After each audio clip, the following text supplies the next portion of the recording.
Hey Gator fans, welcome back to a peek inside Gator football. So today we're going to talk about what the internet is buzzing about the last couple days, and that is DJ Lagway dealing with another injury as fall camp kicks off. The Heisman hopeful and the heart of the 2025 Florida Gator team is in a walking boot, which obviously raises eyebrows just before the season opener. But I'm here to tell you, don't hit the panic button yet.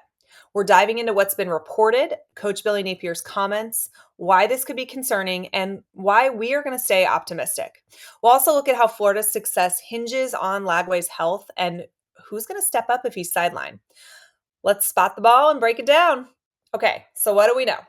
On July 28th, 2025, multiple reports that DJ Lagway is dealing with a minor calf strain because he was spotted in a walking boot dropped. Now, fall camp is starting on July 30th. So, obviously, very, very soon.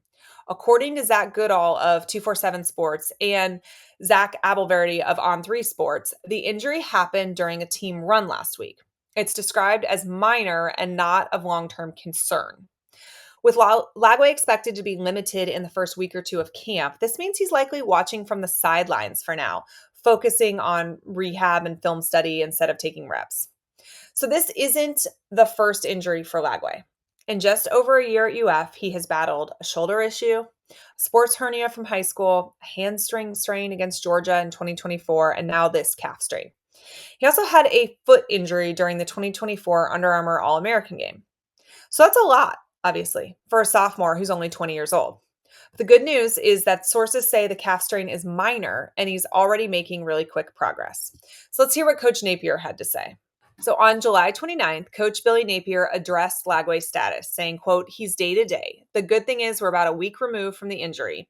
In general, he's made a lot of quick progress, but it's something we're monitoring." Napier acknowledged that it's not ideal, especially for a year two player who needs reps, but he praised Lagway's attitude, noting, quote, "I think the good thing is his attitude towards it. He's still a leader, walking the halls, staying connected." Napier's confident they'll come up with a plan to have him ready for the season opener against LIU on August 30th.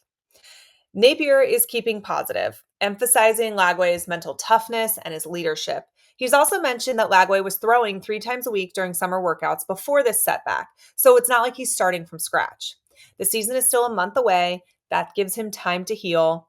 But let's be real. This injury history is raising some red flags for fans.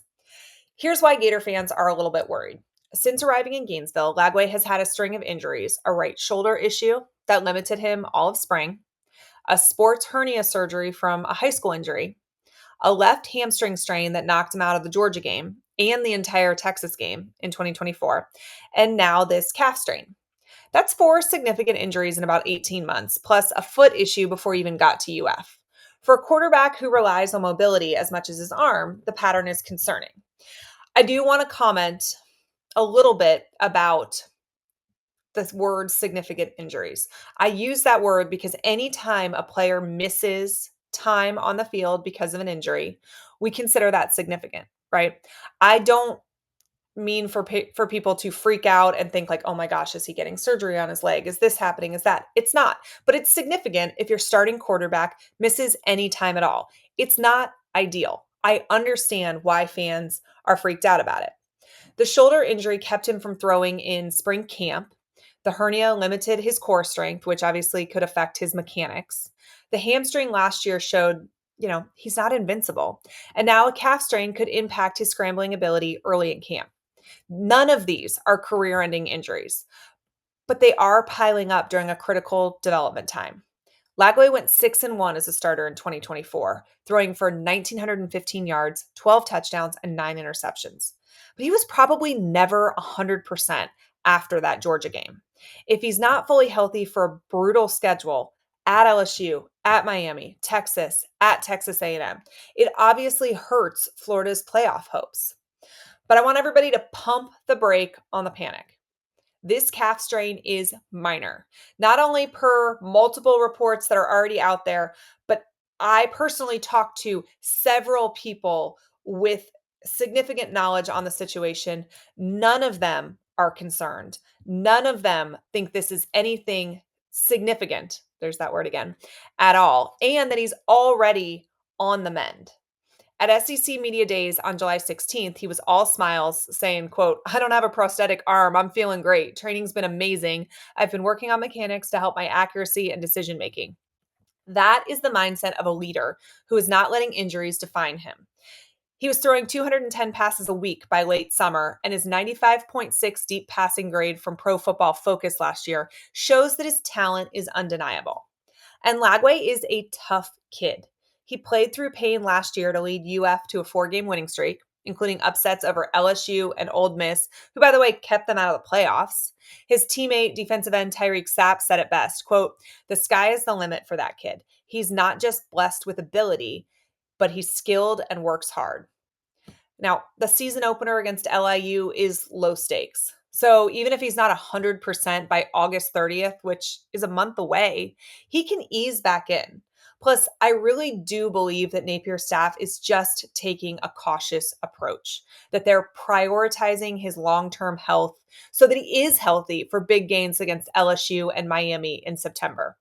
I understand why fans are concerned, but I am not hitting the panic button. I think Coach Napier has shown us over the course of his time at UF that he is incredibly cautious with injuries. As fans, we should like that. That is, I don't need my quarterback out there pushing the limits in July. I need him being able to push the limits in September, October, and November. So I don't mind at all putting him in a boot. I don't mind at all going slowly on bringing him back into this, because that is what's going to help keep him healthy throughout the regular season. And let's be clear, Florida's 2025 season rides on DJ Lagway's health.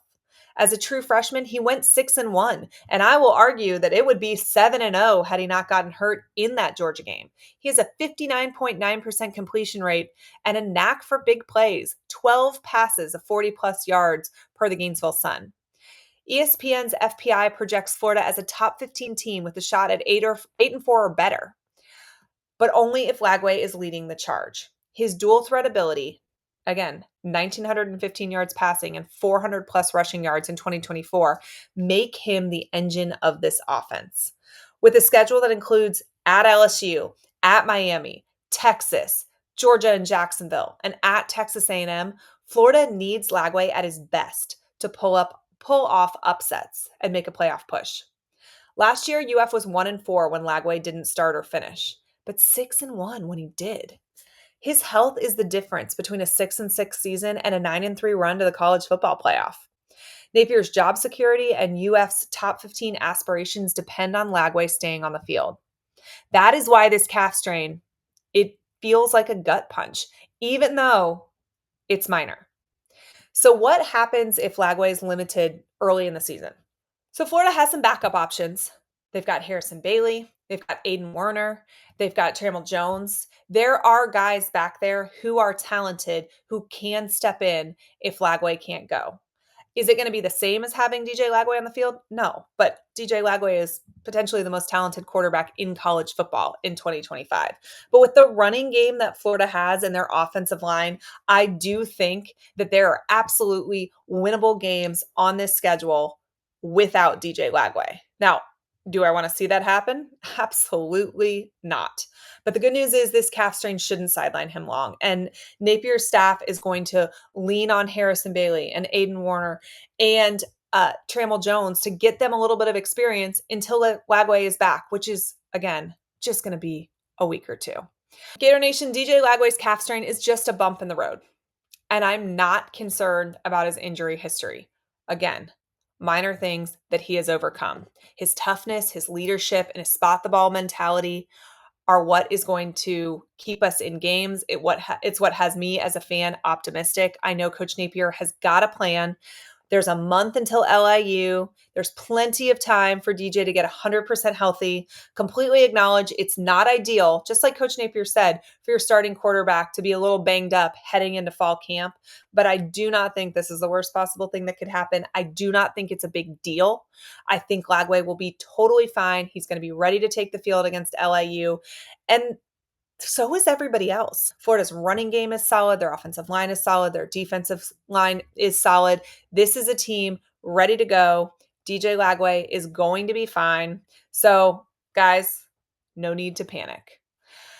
Thanks for tuning in to A Peek Inside Gator Football. Let me know in the comments how concerned you are. Are you like me and you're not worried at all? Are you a little bit panicked? Let me know. Thanks for tuning in. And as always, go Gators.